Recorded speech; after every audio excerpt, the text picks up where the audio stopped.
नमस्कार, India voice देख रहे हैं आप। मैं हूं आपके साथ दिनकर आनंद।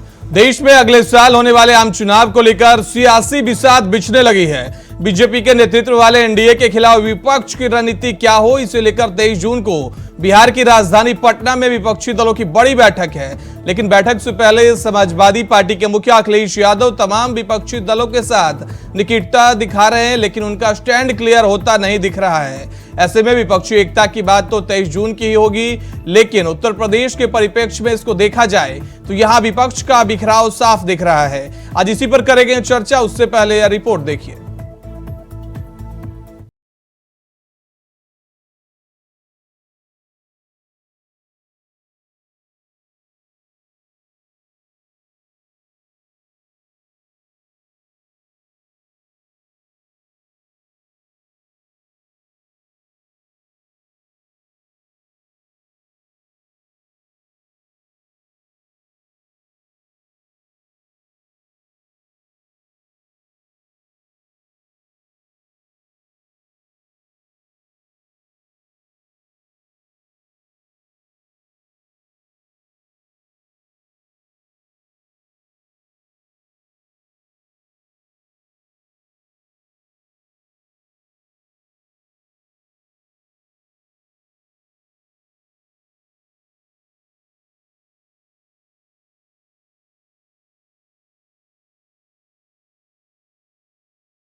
कि ऐसा संभव होता नहीं दिखता। इसकी वजह कुछ और नहीं, ममता से लेकर चंद्रशेखर राव का इस मामले को लेकर विरोध में आना है। बात अगर नीतीश कुमार तक आकर टिकती है तो स्थिति और भी विकट हो सकती है। बिहार की 40 लोकसभा सीटों के मुकाबले यूपी में दोगुनी सीटें हैं। जेडीयू के मुकाबले समाजवादी पार्टी बड़ी पार्टी है। हालांकि लोकसभा में संख्या बल को देखते हुए नीतीश कुमार के 16 और अखिलेश वाली समाजवादी पार्टी के अभी महज 3 सांसद हैं। ऐसे में क्या सपा का कांग्रेस के साथ एक बार फिर से गठबंधन हो सकता है? ये यक्ष प्रश्न है। वैसे तो इन तमाम सवालों के जवाब 23 जून को होने वाली बैठक में भले ही ना मिले, मगर संकेत की सियासत 23 जून की बैठक में देखने को जरूर मिल सकती है। ये तय है। Bureau report, India voice. तो 23 जून को बिहार की राजधानी पटना में सभी विपक्षी दलों की बड़ी बैठक है, लेकिन उससे पहले अखिलेश यादव पे बार बार चर्चा हो रही है कि क्या अखिलेश यादव एक बार फिर से उत्तर प्रदेश में विपक्षी एकजुटता की धुरी जिस प्रकार से मुलायम सिंह यादव होते थे उस प्रकार से क्या अखिलेश यादव खुद को बना पाएंगे। वहीं दूसरी सवाल यह भी है कि क्या अखिलेश यादव एक बार फिर से यूपी में किसी गठबंधन की ओर रुख करेंगे, क्योंकि जिस तरीके से गठबंधन की बैठक होने वाली है 23 जून को पटना में, ऐसा लग रहा है कि कमान या तो राहुल गांधी या तो सीएम नीतीश कुमार को मिलने वाला है। तो इस लिहाज से आज की चर्चा बहुत अहम है। आपको बता दें कि सपा प्रमुख अखिलेश यादव ने बैठक से पहले 80 हराओ बीजेपी हटाओ नारे के साथ पीडीए की भी बात की है। अखिलेश यादव ने कहा है कि 24 में एनडीए को पीडीए हराएगा। पीडीए यानी कि पिछड़ा, दलित और अल्पसंख्यक। अखिलेश के इस नारे से साफ है कि सपा ने भी मान लिया है कि यादव और मुस्लिम वोट बैंक के सहारे अब बीजेपी से पार पाना मुश्किल है। तो क्या अखिलेश यादव अब फिर से किसी नई विपक्षी एकजुटता को लेकर तैयार हैं? बड़ा अहम सवाल है। आज महागठबंधन यात्रा की जो पटना में पटकथा लिखी जानी है 23 जून को, उसको लेकर अखिलेश यादव तो एक तरीके से एक्टिव नजर आ रहे हैं, लेकिन कहीं ना कहीं निकटता उनकी दूरी देखी जा सकती है। अहम सवाल यह है कि क्या अखिलेश यादव अपने आप को मुलायम सिंह यादव की तरह विपक्षी एकता की धुरी बना पाएंगे?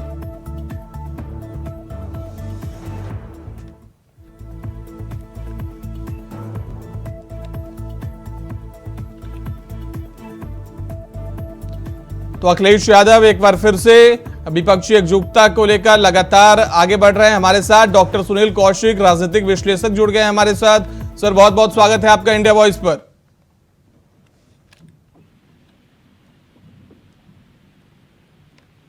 सुनील कौशिक जी, आपको मेरी आवाज मिल पा रही है?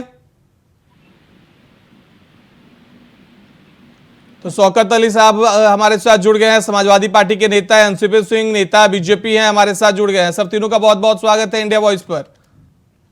अखिलेश यादव एक बार फिर से क्या विपक्षी एकजुटता की धुरी बन पाएंगे? अहम सवाल यह है। शौकत अली साहब, आवाज मिल पा रही है आपको? आ रही है आपकी। सर, अहम सवाल है कि 23 जून को पटना में विपक्षी एकजुटता की बैठक होने वाली है, लेकिन इससे पहले अखिलेश यादव के लिए अहम सवाल है कि क्या अपने आप को वो स्थापित कर पाएंगे मुलायम सिंह यादव की तरह?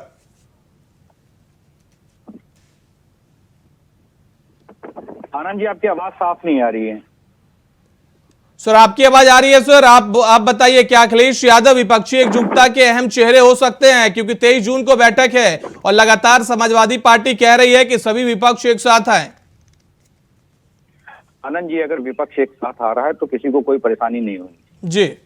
भारतीय जनता पार्टी की गलत नीतियों के खिलाफ अगर विपक्ष एकजुट हो रहा है तो मुझे लगता है भारतीय जनता पार्टी को चिंता करने की आवश्यकता हो, बाकी किसी को चिंता करने की आवश्यकता नहीं जी। आज पूरा देश इस बात को देख रहा है कि किस तरह भारतीय जनता पार्टी ने देश का माहौल खराब कर दिया, देश को छलने का काम किया, देश को कहां लाके खड़ा कर दिया, देश को कर्ज में डुबा दिया, देश को महंगाई से दबा दिया है। तमाम ऐसी चीजें हैं जिसका जवाब आज सत्ता पक्ष के पास नहीं है और विपक्ष जानता है जो देश को मिलना चाहिए था, जो देश के साथ होना चाहिए था, उससे कहीं ना कहीं भारतीय जनता पार्टी ने वो कार्य नहीं किए हैं, जिससे आज देश की अवस्था आके खड़ी हो गई। तो मुझे लगता है समूचा विपक्ष इस बात को समझता है, इसीलिए समूचा विपक्ष आज एक साथ खड़ा हो रहा है।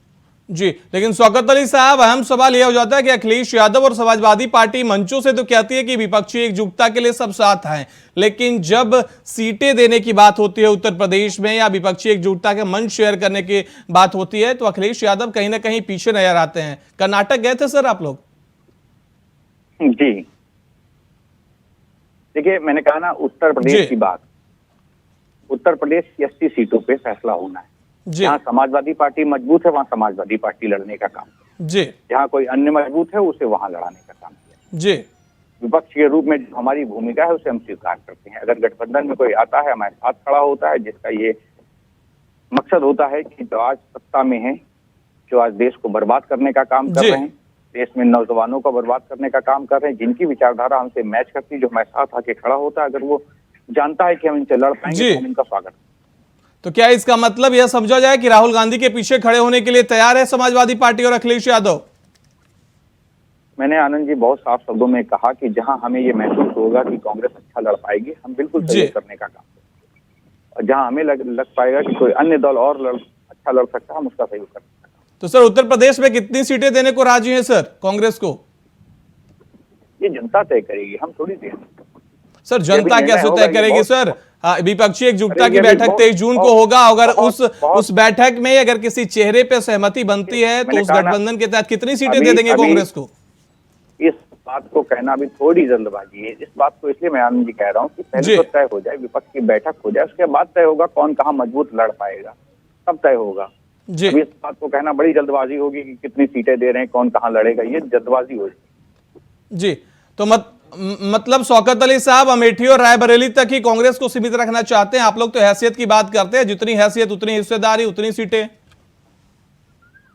अब देखिए आनंद जी, आप अपने मन से कुछ भी कहते रहे, मैंने तो ऐसा कहा ही नहीं किसी के बारे में, कौन अमेठी रहेगा, कौन रायबरेली रहेगा। नहीं सर, ये तो पब्लिक डोमेन की बातें हैं सर, जो लगातार समाजवादी पार्टी के नेताओं के द्वारा कहा जाता है, उसी बात का जिक्र कर रहा हूं सर। अब किसी समाजवादी पार्टी का नेता का स्टेटमेंट दिखा दीजिए जिसने कहा हो। मुझे लगता है किसी ने सर अखिलेश यादव ही कहते हैं सर, अखिलेश यादव की कई बयान है सर। आज मुझे लगता है जिस बात पे ज्यादा अहम चर्चा होनी चाहिए उस पर चर्चा नहीं। आज ऊंचा विपक्ष इकट्ठा है, भारतीय जनता पार्टी के लोग डरे हुए हैं। इस बात का निर्णय नहीं हो रहा है कि किसको कितनी सीटें मिलने जा रही हैं। इस बात का निर्णय हमारे साथ सुनील कौशिक भी जुड़ गए हैं, राजनीतिक विश्लेषक है, वरिष्ठ पत्रकार हैं। सर आपने कई चुनाव देखे हैं सर, कई अहम गठबंधन देखे हैं सर। 23 जून की जो विपक्षी एकजुटता की बैठक पटना में होने वाली है, इसको किस तरीके से देखते हैं? और उत्तर प्रदेश के लिहाज से सूबे के सबसे बड़े 80 सीटों के जो विपक्षी नेता हैं अखिलेश यादव, इनको किस तरीके से देखते हैं इस रोल में? देखो दिनकर आनंद, ये समझना पड़ेगा कि कांग्रेस आप पार्टी को लेकर के जितनी सजग है, जहां केजरीवाल जी से अखिलेश यादव की मुलाकात हुई, लेकिन 23 तारीख को जो बिहार में सम्मेलन होने जा रहा है, क्या केजरीवाल और खड़गे साहब एक साथ मंच साझा कर पाएंगे कि नहीं कर पाएंगे? और जिस बातों को लेकर के प्रतिक्रिया कांग्रेस की तरफ से हैं, और समीक्षा करके जो कांग्रेस ने एक आंतरिक कमेटी बनाई, उस रिपोर्ट का हवाला मैं दूं तो निश्चित तौर से उस रिपोर्ट में ये कहा गया है कि आप पार्टी से आपको दूर रहना पड़ता है। अभी अखिलेश यादव जी को देखना है कि आप पार्टी के साथ जाना है, कांग्रेस के साथ जाना है। दूसरा जो भी गठबंधन बनने जा रहा है, क्या वो बिना केजरीवाल जी की गठबंधन बनेगा? क्या केजरीवाल तीसरे मोर्चे की तरफ जाते हैं तो बहुत सारे ऐसे राजनीतिक दल हैं जो कांग्रेस के साथ मंच पे नहीं आना। सुनील कौशिक साहब, आपसे मैं यह जानना चाहता हूं कि 2003 के समय जो विपक्षी एकजुटता की बात होती थी, मुलायम सिंह यादव उस समय हुआ करते थे, उनका ऑरा कुछ और था, उनका कद कुछ और था सर। हम तस्वीरें लगातार आपको दिखा रहे हैं, मुलायम सिंह यादव के साथ अखिलेश यादव दिख रहे हैं, उनसे उनकी एकजुटता टूटती है। कांग्रेस के साथ रहते हैं, उनसे एकजुटता टूटती है। तो क्या अखिलेश यादव अपने आप को मुलायम सिंह यादव की तरह खड़े कर पाएंगे? क्या विपक्ष में उनके नाम की सहमति बन पाएगी सर उत्तर प्रदेश के लिए? देखो, मुलायम सिंह यादव तो अखिलेश यादव नहीं बन सकते, बहुत अंतर है। लेकिन निश्चित तौर से मुझे लगता है कि जो राजनीतिक कैरियर रहा और यदि माइक्रो लेवल पर अखिलेश यादव या मुलायम सिंह जी बढ़ेंगे तो निश्चित तौर से बड़े नेता बन सकते हैं। क्योंकि राष्ट्रीय अध्यक्ष बनने के बाद उत्तर प्रदेश में जितने भी चुनाव हुए हैं वो सारे चुनाव अखिलेश यादव हार गए। अब 2024 का चुनाव है, क्या नया इसमें एक्सपेरिमेंट करेंगे जो अखिलेश यादव को देखना है। जहाँ तक पिछले 15-20 दिन से चर्चा हो रही है कि हम 80 सीटों पर लड़ेंगे, 80 सीटों पर जीतेंगे, तो क्या गठबंधन के लिए कुछ सीट छोड़ेंगे कि नहीं छोड़ेंगे? किसके साथ गठबंधन जाएंगे? जब कर्नाटक के चुनाव के नतीजे आए थे उसके बाद अखिलेश यादव का बयान आया था और उससे लग रहा था वो कांग्रेस के साथ गठबंधन में जा सकते हैं। लेकिन उस गठबंधन में बहुजन समाज पार्टी जाती है तो समाजवादी पार्टी उसको स्वीकार करेगी कि नहीं करेगी? जैसे उस गठबंधन में आप पार्टी दूर रहती है तो अखिलेश यादव को अच्छा लगेगा, करने लगेगा। ये बहुत सारे ऐसे विषय हैं जो अखिलेश यादव को अपनी कोर कमेटी के साथ फंक्शन करना चाहिए। और जो मुलायम सिंह यादव के जमाने की जो कोर कमेटी हुआ करती थी, मैं बहुत अच्छे से व्यक्तिगत तौर से मुलायम सिंह यादव जी को जानता हूँ। जो उनके निर्णय हुआ करते थे निश्चित तौर से बड़े निर्णय हुआ करते थे, बड़ा दिल दिखाते थे और कोई भी छोटा कार्यकर्ता या पहुंचता था उनके सामने तो उसकी बड़ा इम्तिहान से बातें सुनते भी थे और निर्णय भी लेते थे। ये सर आपके पास आऊंगा। शौकत अली साहब, आपसे यह जानना चाहता हूं कि 23 जून की जो विपक्षी एकजुटता की बैठक है, यह कौन सी गठबंधन की परिकथा लिखी जा रही है सर? आपने तो भारत के इतिहास को सबसे बड़ा गठबंधन 2019 में करके देख लिया बसपा के साथ सर, पूरी जाति समीकरण लेकर देख लिया सर। आपको क्या हाथ लगी सर? 5 की 5 सीटें, 0 से 10 पर बसपा पहुंच गई। तो आप किस तरीके से गठबंधन की ओर आगे बढ़ रहे हैं? आपका क्या रोड मैप है? अखिलेश यादव और समाजवादी पार्टी क्या सोच रही है सर?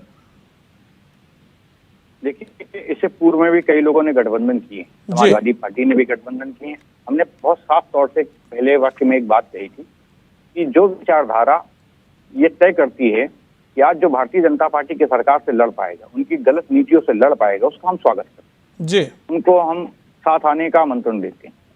तो जो लोग ऐसे लोग हैं, जो भी ऐसे दल हैं, उनको लगता है कि अगर हम भारतीय जनता पार्टी या समाजवादी पार्टी अन्य लोग मिलकर भारतीय जनता पार्टी का मुकाबला कर पाएंगे, उनका हम स्वागत करने का काम करेंगे। वही सारे लोग हमारे साथ जुड़कर विपक्ष के रूप में लड़ने का काम करेंगे। जी, लेकिन आप तो सर लगातार यही बात कह रहे हैं, जो दल लड़ने का काम करेंगे बीजेपी के खिलाफ उनका हम स्वागत करेंगे, साथ लड़ेंगे। लेकिन सर सिर्फ कहने से नहीं होता सर, लड़ने होता है सीटों पर। लोकसभा सीटों के किस तरीके से सीट बंटवारा करते हैं आप कांग्रेस को किस स्थिति में देखते हैं फिलहाल? अगर 23 जून की बैठक में नीतीश कुमार को प्रधानमंत्री का कैंडिडेट घोषित कर दिया जाता है या तो उनके नेतृत्व में 24 का चुनाव को लड़वाया जाता है, तो आप किस तरीके से कांग्रेस को देखेंगे यहाँ? क्योंकि बीएसपी तो आपके साथ आ नहीं रही है सर। देखिए, अभी 23 को बैठक हो जाने जी, उसके बाद निर्णय हो जाएगा कि कौन किन सीटों पर लड़ेगा, कौन कितनी सीटों पर लड़ेगा। जी, कुछ कह पाना बहुत जल्दबाजी है। कहीं हो सकता हो दक्षिण में कांग्रेस बहुत मजबूत हो, साउथ में कांग्रेस बहुत मजबूत है, वहां तो मजबूत नहीं है। कुछ ऐसी जगह है कि कांग्रेस वहाँ बहुत मजबूत है, वहां लड़ने भी नहीं जा रहे, समर्थन करने का काम कर रहे। जहाँ हम मजबूत है वहाँ बाकी दल हमारा समर्थन करने का काम करेंगे। जी, तो ये तय हो जाएगा 23 के बाद कौन कहाँ लड़ेगा। अभी इस बारे में कहना बहुत जल्दबाजी है। सुनील कौशिक साहब, एक राजनीतिक गलियारों में चर्चा यह भी चल रही है कि साझा विपक्ष की जब बैठक होगी 23 जून को, उस समय एक ऐसा प्रपोजल रखा जाएगा कि हर सीट पर विपक्ष का एक उम्मीदवार होगा, उसके अलावा उम्मीदवार नहीं होगा। तो क्या इसके अंदर की सच्चाई क्या है? अगर इस तरीके से विपक्ष लड़ती है तो क्या सीटों का बंटवारे में उत्तर प्रदेश, बिहार, जहां कांग्रेस कम सीटें एक साथ रखती है, समाजवादी पार्टी दूसरे स्टेट में उसकी स्थिति कमजोर है, वहां पे इन पार्टियों का क्या रोड मैप होगा? देखो, जो फॉर्मूले की आप बात करते हैं उस फॉर्मूले को सिरे से कांग्रेस पार्टी ने खारिज कर दिया है। और कर्नाटक चुनाव के बाद जो तेवर कांग्रेस पार्टी के देखे जा रहे हैं, जो आंखों में आंख डालते तो टूक बात कर रही है कांग्रेस। मुझे लगता है कि जो नीतीश जी हो, चाहे अखिलेश जी हो, चाहे केजरीवाल जी हो, चाहे और राजनीतिक दलों के नेता हो, उनके लिए थोड़ा सा मुश्किल है। क्योंकि बड़े लेवल पर राजकीय पार्टी कांग्रेस पार्टी है। पिछली लगभग 222 सीटों पर वो दो नंबर पर खिलाफ रही है। तो ये नहीं कह सकते कि जहां जिसका हक बनता है, जहां जिसकी बड़ी जिम्मेदारी जो राजनीतिक दल निभा रहे हैं, इसका मतलब तो बहुत सारे ऐसे प्रदेश हैं जहां कांग्रेस चुनाव लड़ेगी। पश्चिम बंगाल ली जाए तो वहाँ कांग्रेस नहीं लड़ेगी। उत्तराखंड की, उत्तर प्रदेश की बात ली जाए तो वहाँ कांग्रेस चुनाव नहीं लड़ेगी। गुजरात की बात ली जाए तो बहुत स्थिति वहाँ भी अच्छी नहीं है कांग्रेस की। ऐसा नहीं कह सकते। मुझे लगता है कोई एक ऐसा फॉर्मूला निकाला जाएगा और सबसे अच्छा फॉर्मूला मुझे लगता है वही है कांग्रेस की तरफ से। जो 2 नंबर पर रहा है पिछले लोकसभा के चुनाव में, चाहे समाजवादी पार्टी रही हो, चाहे कांग्रेस रही हो, चाहे बहुजन समाज पार्टी रही हो, चाहे आप रही हो, चाहे नीतीश जी की पार्टी, कोई भी एक्सपेंडेड जो राजनीतिक दल रहा होगा, तो वो ईमानदारी से सीट सौंप दी जाए तो एक बीच का रास्ता निकल सकता है। जी, शौकत अली साहब, आपसे मैं ये जानना चाहता हूं कि अखिलेश यादव ने जब से कमान संभाली है सर, 2012 में मुख्यमंत्री बनते हैं, 2016 में पार्टी में बिखराव, 2017 में यूपी के 2 लड़के का एक कैंपेन चलता है, कांग्रेस से बड़ी गठबंधन होती है, वहां भी सर असफलता हाथ लगी। 2019 में बुआ बबुआ सबने देखा सर। 2022 के विधानसभा चुनाव में ओपी राजभर और लगातार छोटे दलों को लेकर एक साथ अखिलेश यादव बढ़े, वहां पे भी निराशा हाथ लगी सर।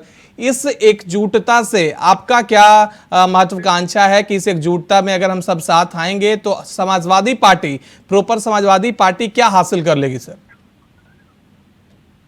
आनंद जी, एक बड़ा दोषारोपण रहता है जी, चाहे मीडिया के माध्यम से कह लूं या सत्ता पक्ष के माध्यम से कह लूं जी। अक्सर कहा जाता है कि तमाम बार इन्होंने निराशा हाथ लगी है, तमाम बार इन्होंने निराशा हाथ लगी, 12 से लेके 22 तक निराशा ही हाथ लगी। जी, हम पूछना चाह रहे हैं जो आज सत्ता में बैठे हैं वो कितनी बार हारे थे जी और कितनी बार जीते? 32 साल बाद सत्ता में आसीन हुए। उनसे पूछो हार का सामना करने के बाद घर बैठ गए थे क्या? जी, चुप बैठ गए थे? विपक्ष के रूप में जो उनका कार्य था वो करते चले आए। जी, तो हमारा जो आज कार्य है, जो विपक्ष की भूमिका होती है, वो हम बखूबी निभाने का काम कर रहे हैं। जी, कुछ चीजें बदली हैं, कुछ चीजें में परिवर्तन आया है, कुछ त्रुटियां हुई हैं। पहले मीडिया सवाल पूछती थी, विपक्ष सवाल पूछता था तो उसे बताया जाता था लोगों को तरीके से। अब एंकर ही सत्ता पक्ष है, जी, सब कुछ वही कर लेते हैं। थोड़ा परिवर्तन हुआ है। शौकत अली साहब, मैं आपको बता दूं, यहाँ एंकर कोई सत्ता पक्ष नहीं है सर। हम लोग सिर्फ जनता के मुद्दे उठाते हैं, विपक्षी एकजुटता की बात हो रही है, उस पर चर्चा करते हैं सर। आनंद जी, आप क्यों अपने सारी चीजें आप अपने पे रख लेंगे क्या? मैंने आपका नाम लेकर नहीं, जी बिल्कुल, मैंने एक उदाहरण दिया, नहीं सर, आजकल समाजवादी पार्टी के लोगों का सर देख रहे हैं, आजकल समाजवादी पार्टी के लोग एंकर पे हावी होने लग जाते हैं सर। जैसे ही सवाल अखिलेश यादव से उनकी एकजुटता को लेकर सवाल किया जाता है सर, तो सत्य मैंने कहा ना, अब देखिए सबसे बड़ा कड़वा होता है। मैंने ऐसा नहीं कहा, पहले सवाल पूछे जाते थे, अब सवाल पूछे जाते हैं। आप पूछते हो, मैं आपका सम्मान करता हूँ, लेकिन कुछ ऐसे लोग हैं जिन पे जिम्मेदारी है कलम कैद हो जाएगी तो कैसे चलेगा देश, कैसे चलेगा प्रदेश। तो जो सवाल पूछने वाले लोग थे वो आजकल दुबके बैठे हुए। विपक्ष अपना काम कर रहा है, चाहे सड़क की बात करे, सदन की बात करे, अपना काम कर रहा है। और ये कोई कहे कि आप 22 में भी हारे हैं और 12 में भी हारे थे, तब से लेकर आप हार का सामना करते आ रहे, तो उन लोग को अपना गिरेबान जाकर देखना चाहिए वो कितनी बार हारे थे और आप सत्ता में आखिर हुए। तो हम हार मारने वाले नहीं है। तुम गलत नीतियों से प्रदेश को गुमराह कर सकते हो, लोगों को बहका सकते हो, हम हार मानने वाले लोग नहीं। हम आएंगे और जनता को अपनी बात बताने का काम करेंगे। कब तक लोगों को गुमराह करो? एक दिन प्रदेश की जनता और देश की जनता को ये बात समझ में आएगी, उस दिन आपको सत्ता से बाहर करने का काम करेगी। जी, सुनील कौशिक साहब, शौकत अली साहब का कहना है कि हम हार नहीं मानेंगे, बीजेपी को सत्ता से बाहर करेंगे। सर, एक अहम सवाल यह है कि अखिलेश यादव ने पीडीए का जिक्र किया। सर, पीडीए पिछड़ा दलित अल्पसंख्यक, तो क्या अब अखिलेश यादव मान चुके हैं कि जो उनका यादव और मुस्लिम वोट बैंक के सहारे जो उनकी राजनीति चल रही थी उसमें कहीं ना कहीं कुछ कमी रह गई सर, इसलिए उन्होंने अब पीडीए को लेकर आगे बढ़ने का फॉर्मूला अपनाया है? मुझे लगता है कि अखिलेश यादव तो गलत ट्रैक पे जा रहे हैं जी, और ये समझना पड़ेगा कि चुनाव हारना लोकतंत्र के लिए कुछ साफ बातें नहीं है। जी, लोग मन लड़ते हैं तो एक चुनाव जीतता है और एक मौका है, लेकिन लगातार हार के बाद बार बार पहलवान वही उतारा जाए तब खड़ा होता है। जी, शौकत अली साहब ने जो बातें कही कि बहुत सारे राजनीतिक दल हैं वो भी चुनाव हारे हैं, तो निश्चित तौर से जो चुनाव हारे होंगे तो उनकी हर पार्टी ये रही होगी कि संगठन में बदलाव रहा होगा, राष्ट्रीय अध्यक्ष बदले रहे होंगे। जी, लेकिन नहीं है कि लगातार 4 चुनाव हार जाने के बावजूद अखिलेश यादव स्वयं राष्ट्रीय अध्यक्ष की कुर्सी पर है और कोर कमेटी की बात की जाए तो बहुत बड़ा संगठन में बदलाव नहीं दिखता है। और जिन लोगों ने क्रिएट की अखिलेश यादव जी के लिए, चाहे रामायण को लेकर के किए हो, चाहे बहुत सारे साधु संतों पर जो टिप्पणी की गई हो, उसके बावजूद भी यदि वो लोग वहीं राष्ट्रीय कार्यकारिणी में बने रहे तो सवाल जब खड़ा होता है। सुनील कौशिक साहब, आपको रोकना चाहूंगा, हमारे साथ एनपी सिंह बीजेपी के नेता जुड़ गए हैं। सर, बहुत बहुत स्वागत है आपको सर इंडिया वॉइस पर। थैंक यू, धन्यवाद सर। सीधा सवाल आपसे यही है सर कि विपक्षी एकजुटता को लेकर 23 जून को सभी पार्टी बैठ रही है, अखिलेश यादव ने पीडीए का फॉर्मूला दे दिया है, किस तरीके से सर तैयारी आप लोगों की होगी सर? देखिए, हमें अलग से कोई तैयारी करने की आवश्यकता नहीं है। भारतीय जनता पार्टी काम के ऊपर वोट मांगती है, काम के लिए वोट मिलता है। भारतीय जनता पार्टी ने जिस तरह से देश और प्रदेश में काम किया है सबको जग जाहिर है। उत्तर प्रदेश के अंदर जब समाजवादी की सरकार थी तो आपने देखा होगा, थाने में थानों को ठोक दिया जाता था, दरोगा जी को मार दिया जाता था, डीएसपी और एसपी की हत्या कर दी जाती थी। उत्तर प्रदेश में जिस तरह से हमारे माननीय लोकप्रिय मुख्यमंत्री जी ने काम किया है उसकी तारीफ है और सब जगह पूरे देश और दुनिया में तारीफ की जा रही है। तो कितनी भी एकता कर लें, इस तरह की सरकार के लिए दे नहीं पाएंगे, इस तरह का शासन सुशासन नहीं दे पाएंगे। इसलिए जनता सब चाहती है, जनता को सारी चीज जानती है जनता कि किस तरह से लूट खसोट, हत्याएं, अपहरण किस तरह से होते हैं समाजवादी के टाइम में, सारी जनता जग जाहिर है। तो किसी भी तरह से इनकी विपक्षी एकता को वोट मिलने वाले नहीं है, चाहिए कितने। लेकिन एनपीसी साहब, समाजवादी पार्टी के लोग और समाजवादी पार्टी के नेता कह रहे हैं बीजेपी को लेकर कि मन बहलाने को गालिब ख्याल अच्छा है, अगर आपको टेंशन नहीं है तो इतना महासंपर्क अभियान चला रहे हैं। लगातार आपके आरएसएस का एक सर्वे आया सर जिसमें 1720 सीटें सर रेड जोन में दिखाई दे रही है। बीजेपी को भी कहीं ना कहीं अपनी सीटों की सर चिंता हो रही है कि कहीं हम हार न जाएं। लगातार बीजेपी इसको लेकर कोशिश में जुटी हुई है। सर, बीजेपी को बिल्कुल भी चिंता नहीं है, बीजेपी काम कर रही है, काम के ऊपर वोट मिलेगा पूरे देश में। जिस तरह से भारतीय जनता पार्टी ने काम किया है वो सबको पता है और सबसे ज्यादा कानून व्यवस्था पर काम हुआ है, सबसे ज्यादा सरकारी नौकरी है, सबसे ज्यादा सड़कों पर कितना काम किया गया है। आप कहीं भी चले जाए, 4 घंटे की दूरी आप 2 घंटे में पूरी तक कर लेते हैं। जितने हॉस्पिटल्स बनाए हैं, जितने हवाई अड्डे बनाए हैं, जितने शहरों के अंदर काम किए गए हैं, तो इतना काम। शौकत अली साहब, आपके पास आना चाहूंगा। एनपी सिंह तो सुन रहे हैं ना, आप क्या कह रहे हैं कि बीजेपी अपने काम के दम पे जीतती है, कितने अस्पताल और कितने हम लोगों ने इंफ्रास्ट्रक्चर में डेवलपमेंट किया है, क्या कहना चाहेंगे आप? इनकी तो तैयारी पूरी है सर। भारतीय जनता पार्टी उस पे कायम रहे जी। मुझे लगता है कि ये जनता के बीच जब जाएंगे तो ये हॉस्पिटल की तस्वीर दिखाएंगे जी, जब जनता के बीच जाएंगे तो ये सड़कों की तस्वीर दिखाएंगे जी, जब ये जनता के बीच जाएंगे तो बताएंगे हमने क्राइम रिकॉर्ड का कितना खात्मा किया है। तो ये सब चीजें अगर जनता के बीच लेकर जाएंगे तो मैं इनका स्वागत करने का काम करूंगा। लेकिन दुर्भाग्य है कि कभी भी जनता के बीच ये लोग गए हैं, जब जब ये लोग गए हैं तो हिंदुस्तान, पाकिस्तान, फलाना ढिमका, मुसलमान यही करने गए। कि कभी भी अपने काम को लेकर जनता के बीच नहीं जा पाए। पूर्व का रिकॉर्ड उठा के देख लीजिए, अगर एक बार इन्होंने कहा हो कि हाँ मैंने ये कार्य किया है, इसके दम पे मुझे वोट दे दीजिए, नैतिकता नहीं, हिम्मत नहीं इन्हें मांग ले वोट। हमसे पूछते हैं क्या कि मैं तो 10 काम बता दूंगा। आप बताइए, उत्तर प्रदेश के रहने वाले आप भी होंगे, बताइए 10 काम मुझे। मैं सुनने के लिए तैयार हूँ, आप मुझे 10 काम के बताइए। एनपी सिंह साहब सुन रहे हैं आप, लगातार शौकत अली का आरोप है कि 10 काम भी कोई बताकर दिखा दे। सर यह मैं आपसे आखिरी सवाल लेना चाहूंगा सर, कि अखिलेश यादव का जो ये वोटिंग पैटर्न चेंज करने का जो एक भरोसा है पीडीए के तहत, पिछड़ा दलित आदिवासी के तहत, इसको बीजेपी किस तरीके से ले रही है? क्योंकि 80% ऑलमोस्ट अगर सर बात किया जाए ओबीसी, एससी, एसटी और लोगों को मिलाकर, तो वो दलित वोटर है सर, ओबीसी वोटर में आता है। तो इसको बीजेपी किस तरीके से टैकल करेगी? ऊपर से अखिलेश यादव कह रहे हैं अपने आप को कि जिस तरीके से 2003 में मुलायम सिंह यादव ने अपने आप को कायम किया था, उसी राह पर हम चल दिए हैं। यादव जी जात पात की राजनीति करते हैं, राजनीति करते हैं। उन्होंने दलित पिछड़ा सबको जोड़ने के लिए, तोड़ने के लिए काम किया है। भारतीय जनता पार्टी जाति की राजनीति नहीं करती, जाति और धर्म नहीं करती। भारतीय जनता पार्टी विकास पर काम करती है, और हमारे जितने काम है जब जाहिर है, चाहे वो एयरपोर्ट हो, चाहे वो फिल्म, चाहे औद्योगिक क्षेत्र हो, नए कितना जिले के नाम के साथ बता दीजिए, उत्तर प्रदेश को जानकारी हो जाए। बहुत सी आवाम ऐसी है जिसे पता नहीं। जिले का नाम लेकर बता दीजिए, किस जिले में एयरपोर्ट आपने बताया? 75 जिले हैं उत्तर प्रदेश के जिले का, जिससे उत्तर प्रदेश के आवाम को पता चल जाए ताकि वो एयरपोर्ट की सेवा ले सके। जोक लगा रहे हैं, जमीन मांग रहे हैं, जवाब नहीं है। मैंने कहा था ना कि अपने वक्त पे काबिल रहें, यही बड़ी चीज। तो इनके कहने से काम नहीं होता, ये केवल राजनीति करते हैं, जाति के राजनीति। एक जिले का नाम बता दीजिए, चिल्लाने से कोई फायदा नहीं निकलता। एक जिले का नाम बताइए जहां आपका एयरपोर्ट काम कर रहा हो, उत्तर प्रदेश की जनता उसकी सेवा ले रही है। एक नाम बताइए। शौकत अली साहब, लास्ट कमेंट आपका लेना चाहूंगा सर। क्या अखिलेश यादव को विपक्षी एकजुटता की बैठक के बाद कुछ लाभ मिलेगा? देखिए, बिल्कुल लाभ मिलेगा। समूचा उत्तर प्रदेश आप खड़ा है, समूचा विपक्ष आप खड़ा है। भारतीय जनता पार्टी हताश हो गई। मैंने अभी कहा कि उन्होंने कहा बहुत सारे एयरपोर्ट बनाए, 70 जिलों में एक जिले का नाम लेकर बताएं कि किस जिले में एयरपोर्ट बनाया जिसकी उत्तर प्रदेश की जनता सेवा ले रही।